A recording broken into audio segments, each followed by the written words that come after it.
última live, que eu não sou o profeta do caos, mas o Senhor tem me impulsionado a trazer uma mensagem de despertamento para a nossa vida. E eu queria que você acompanhasse, nós vamos discorrer durante alguns poucos minutos, que diz assim, a partir do versículo 1, Lucas 13. Naquela ocasião, alguns dos que estavam presentes contaram a Jesus que Pilatos misturava o sangue de alguns galileus com os sacrifícios deles. Jesus respondeu: vocês pensam que esses galileus eram mais pecadores do que os outros, por terem sofrido desta maneira? Eu lhes digo que não. Mas, se não se arrependerem, todos vocês também perecerão. Ou vocês pensam que aqueles 18 que morreram quando caiu sobre eles a torre de Siloé eram mais culpados do que todos os habitantes de Jerusalém?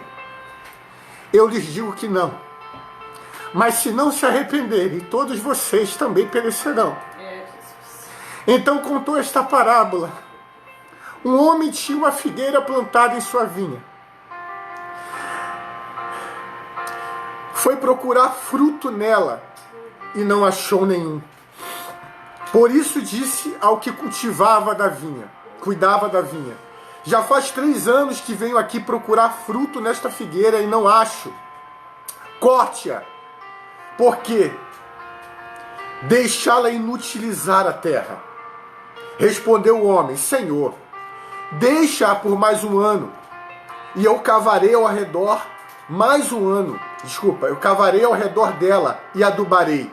Se der fruto no ano que vem, muito bem. Se não der, corte-a. Meus irmãos, quando estamos diante de uma tragédia, e interessante que nesses dias não ouvimos mais de tragédias, não ouvimos mais de outros tipos de morte em nosso país ou no mundo, porque parece que agora tudo que acontece de morte é devido ao coronavírus. Eu quero te chamar a atenção que a mídia tenta nos motivar ou nos direcionar a fazer, a ouvir e a reagir conforme ela quer. Mas aqueles que creem em Deus, aqueles que ouvem a palavra de Deus, ele é sóbrio e vigilante, como diz em 1 Pedro 5. Que nós venhamos estar atentos ao que o sistema político, ao que o sistema que acontece, que jaz no maligno, tem apresentado para nós. Nós não nos movemos por tragédias, nós nos movemos por propósito dado pelo Senhor. E falando sobre isso, quando estamos diante de algumas tragédias, seja através da fome, da miséria que acontece na África, seja através de tsunamis, seja através da seca que acontece no Nordeste, de pragas, ou até mesmo do coronavírus, nós nos perguntamos que essas pessoas que estão passando por isso, ou pessoas falam que os tais estão passando por conta de pecados, por conta de coisas que eles fizeram e que estão padecendo por conta desses pecados, né? Tem pessoas que acham que acontece a seca no Nordeste, porque o Nordeste, em sua maioria, é um povo idólatra. Tem pessoas que acham que o que acontece no Rio de Janeiro, ou tem acontecido no Rio de Janeiro, foi porque há 2 anos atrás, na Marquês de Sapucaí, Jesus, numa encenação de uma escola de samba, foi vencido pelo diabo. E ali as pessoas começam a atrelar essas coisas, essas lástimas, tudo isso que tem acontecido. Foi porque o povo tem blasfemado pelo nome do Senhor. Mas, amados, embora eu sei que o Senhor ele faz da maneira como ele quer, mas não é isso que o Senhor está querendo dizer aqui. O que o Senhor está querendo dizer para nós nesses dias é que a gente venha parar de olhar para o que está acontecendo com o próximo. Que a gente venha parar de olhar para o que esteja acontecendo com as decadências, e isso está acontecendo por conta de pecado, por conta de coisas más que eles estão praticando, mas que a gente venha olhar para o nosso pecado, que a gente venha enfrentar o nosso pecado, em nome de Jesus, e a gente comece a parar para observar, porque pessoas têm morrido por causa do pecado, e nós, como vamos estar diante da morte quando ela chegar? Como nós iremos agir ou estaremos quando a morte chegar? É isso que o Senhor quer falar para nós, querido. Nessa semana eu coloquei no Face algo muito interessante. Tragédias não acontecerão na sua vida se você não se arrepender. Mas se você não se arrepender, o seu fim será uma tragédia. Como está a sua vida? Diante desses sinais que têm acontecido, agora o que está em voga é o coronavírus, mas alguns anos atrás é H1N1, ou a malária, ou tantas outras coisas que de vez em quando vem acontecendo e muitos já acham que é o juízo de Deus. Como se nós podemos medir o que está acontecendo como o juízo de Deus, ou com a volta de Cristo. Querido, você conhece esse texto. A Bíblia diz que quando você vir muitos sinais, você verem pestes acontecendo, alegrai-vos, porque ainda não é o fim, é o princípio das dores. Muitos têm preocupado como Jesus vai voltar, mas poucos têm se preocupado quando ele voltar, como nós estaremos. É verdade. Lutero falou uma coisa interessante. Ele disse em um dos seus escritos que ele se voltou correndo para Deus. Aleluia. Quando ele viu um amigo dele sendo atingido por um raio.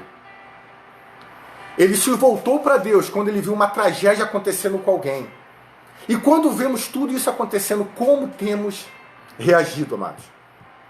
De que forma nós temos agido diante disso? E quando Jesus estava ali sendo questionado, ali Jesus estava sendo colocado uma arapuca pelas pessoas que estavam com ele. Porque estava tentando colocar Jesus contra Pilatos. Por algo que aconteceu. Porque se Jesus falasse, Pilatos está errado, Pilatos fez errado, o que fez? Ele ali poderia passar por algumas situações que ainda não era o tempo.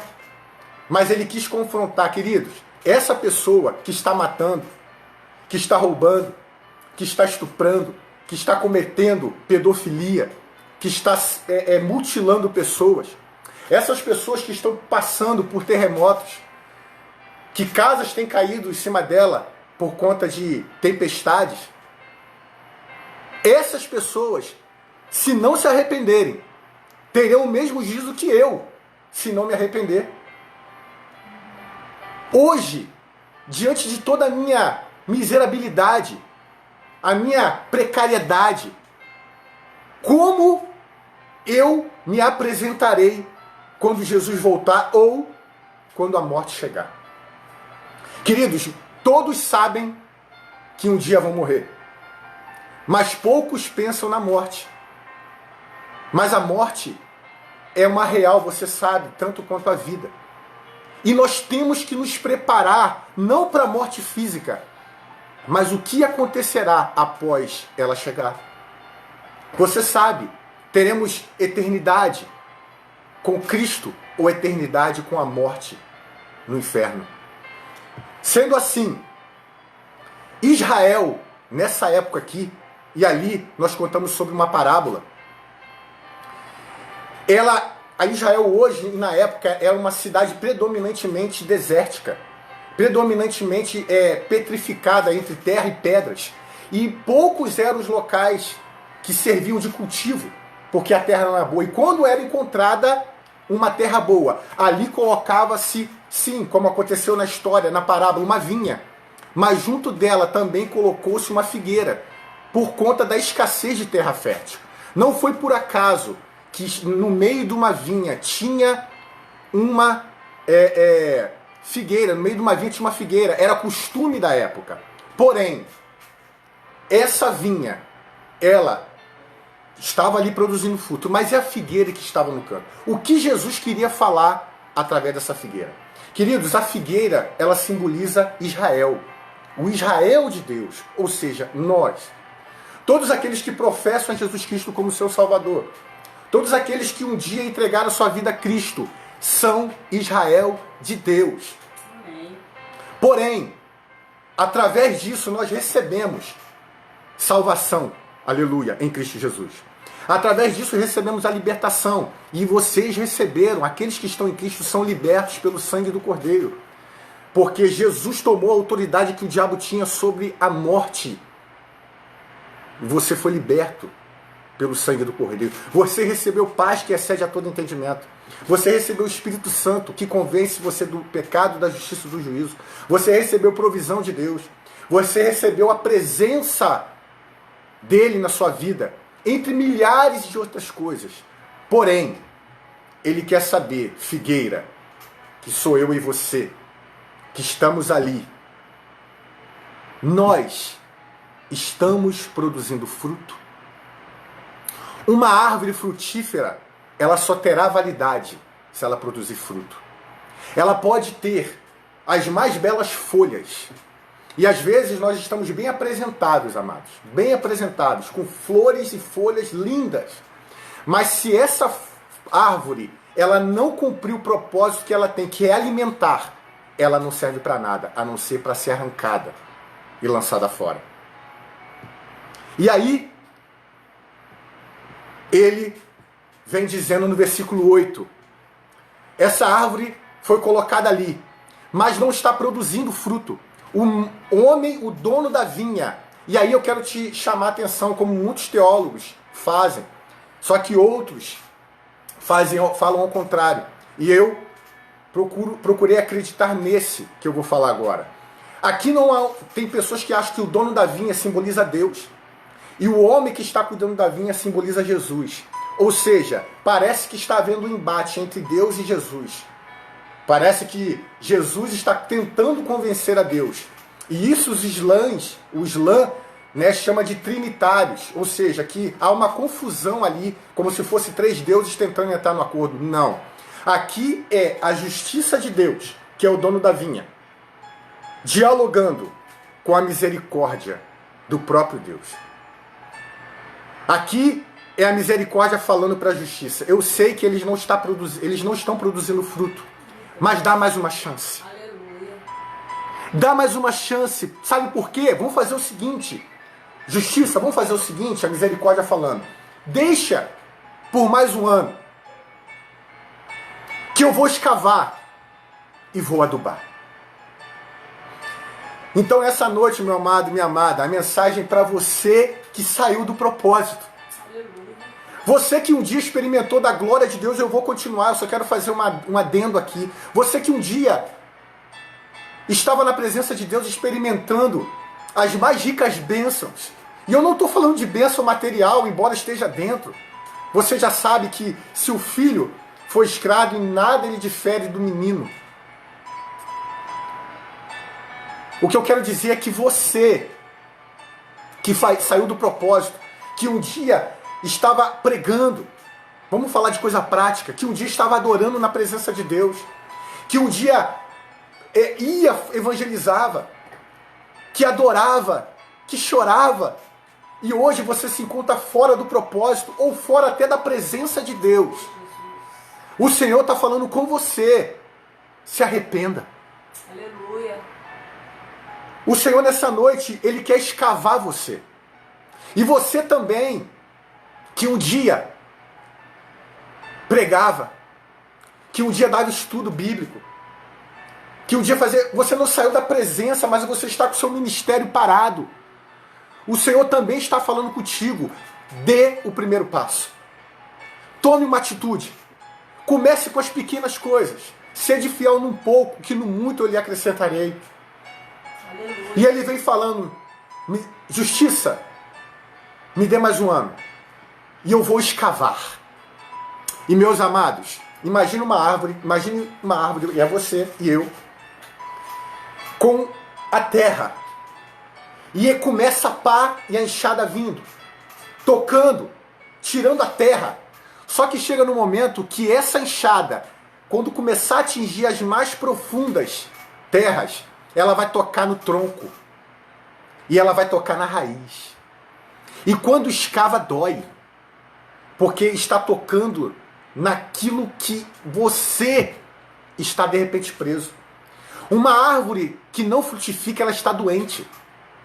Uma árvore que não frutifica, ela está próxima de ser arrancada, porque ela está sendo inútil. A Bíblia diz que ela está sugando da terra, mas não está provendo. Deus não nos chamou apenas para puxar dele. Ele nos chamou para prover também. Uma árvore que só busca consumir e não frutifica, ela não cumpre o propósito para aquela a qual ela foi chamada. Então, o Senhor, Ele vai começar a escavar na tua vida. Sabe por quê? Porque Ele te ama.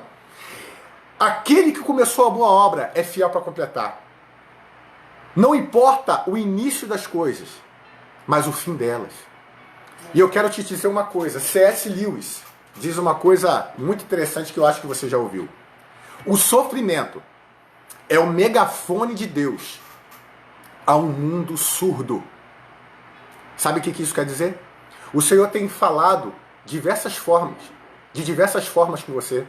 O Senhor tem falado através da igreja, através de uma live, através de uma mensagem escrita no para-brisa de um carro. Ele tem falado, como nós fazemos aqui em Rio das Ostras, no Jesus na Emergência, pessoas que às vezes tentam ir na igreja, mas na hora, eu acho que acontece isso com você também, na hora acontece algo que prende a pessoa e ela não consegue levantar. Aí no Jesus na Emergência eu sempre digo isso, o Senhor ama tanto que leva a igreja até o pronto-socorro. Você ouve de tantas formas, mas você não reage. Aí o Senhor, Ele começa com o seu megafone.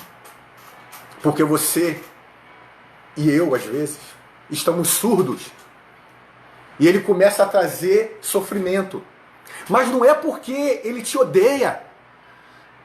Existem ainda pessoas que acham que mesmo que sigam, mesmo que vão à igreja, passam por situações, como pode? Eu estou fazendo tudo certinho, mas ainda estou sofrendo, querido. O Senhor não pensa como o homem pensa e nem reage como o homem reage. Em Isaías 55, lá para o versículo 5 a 8, diz que os pensamentos de Deus não são como os pensamentos dos homens, porque eles são mais altos.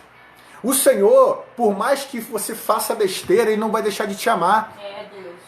O Senhor, por mais que o mundo esteja blasfemando, esteja colocando o nome dEle para a gente no chão e pisando, e a gente acha, Senhor, castiga ele.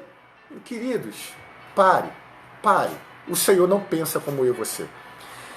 Nós achamos que o Jesus vai agir conforme a nossa justiça. Está vendo lá, Senhor? Mata ele porque ele blasfemou. Não.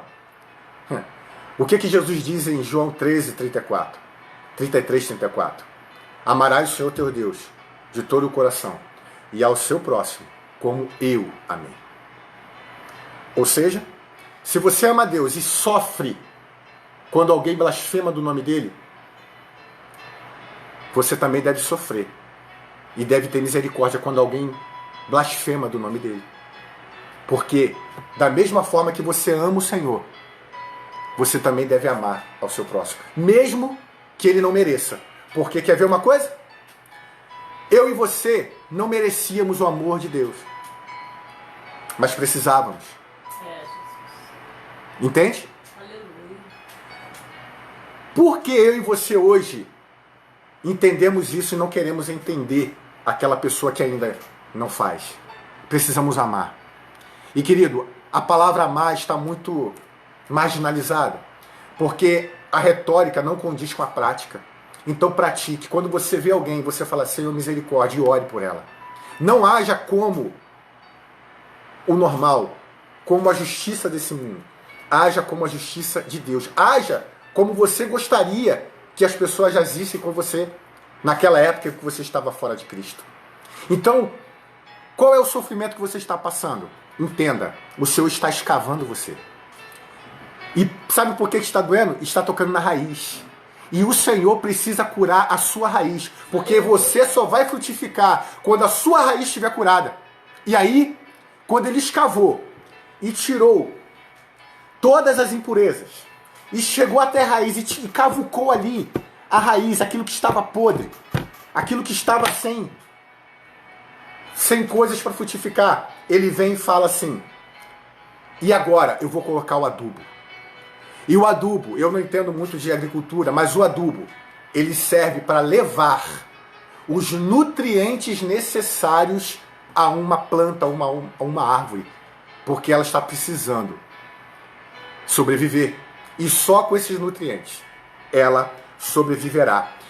Quando foi escavado e colocou adubo, isso ajuda na oxigenação dessa raiz. O que isso quer dizer, meu amado? A palavra está sendo pregada. Você já sofreu ou está sofrendo as circunstâncias e você está ouvindo de uma pessoa que você conhece ou que você não conhece, quando esse vídeo chegar a alguém, que não olhe para o que está acontecendo no mundo como uma catástrofe, uma maldade que os chineses criaram, se foi isso, mas olhe o porquê que isso está acontecendo. Antigamente, a gente falava assim, Senhor, por que isso está acontecendo comigo? Aí hoje, de repente, você vê assim, pensa assim, ah, Senhor, com que finalidade isso está acontecendo? Para que, né, isso está acontecendo? Mas eu creio que o Senhor está falando assim, por que não? Antigamente, lembra? Você perguntava, por que, Senhor? E hoje você pergunta, para quê? E eu acredito que sim, para um propósito. E às vezes acontecem coisas e você vai falar, por que não? Se isso vai cumprir o teu propósito, Senhor, faça conforme a tua vontade. De repente você está pensando assim, é muito fácil falar. Não. Cada um tem uma sua experiência de sofrimento. Todos nós passamos por sofrimentos. Uns mais, outros menos. Mas esse sofrimento só vai ter valia se o propósito for cumprido. E o propósito é trazer você que está fora do propósito, meu amigo, minha amiga, para perto dele. Lembra? Você está fora do propósito? E você sabe que é com você que eu estou falando. E às vezes você não está nem afastado de Cristo, mas você está com o seu ministério adormecido. E você fica mal, você se sente até afastado mesmo de Cristo, porque parece que queima dentro de você, você sente calafrios, você sente mal por isso. Eu, quando estava, antes de começar a igreja aqui em Rio das Ostras, a Cláudia via, eu andava para cima e para baixo dentro de casa. Parecia que algo ia explodir dentro de mim. Era os propósitos, o chamado, gritando dentro de mim. Mas quando nós demos o primeiro passo, o mar se abriu. De repente você precisa dar o primeiro passo. Você que está em Cristo, mas está com seu ministério adormecido, dê o primeiro passo. Quando encontramos algo pelo que morrer, encontramos uma paixão. Ou, quando encontramos uma paixão, encontramos algo pelo que morrer. Se você sabe o seu propósito, dê o primeiro passo. E se você que está fora de Cristo, e o Senhor tem falado constantemente para você, arrependa-se. Arrependa-se. E você sabe, arrependimento é sair de uma via e ir para outra. É você estar no curso contrário. Seja sincero, meu amigo. Esse curso que você está indo hoje está te levando para onde? Assim como Jesus falou para aqueles homens, olhe para os sinais, não de maldade que o homem faz, mas os acidentes e catástrofes que estão acontecendo. Todos esses que passaram pela morte, se não se arrependerem, sofrerão. Mas você e eu, se não nos arrependermos, também sofreremos. Mesmo que a gente não faça mal. Mas é necessário arrependimento. Que você venha ficar com essa palavra, meu amigo. Que você receba os nutrientes do Senhor através da palavra. Ele diz que quando ouvires, se hoje ouvires a voz do Senhor, não endureçais o vosso coração. Aleluia. A Bíblia diz que aquele que crê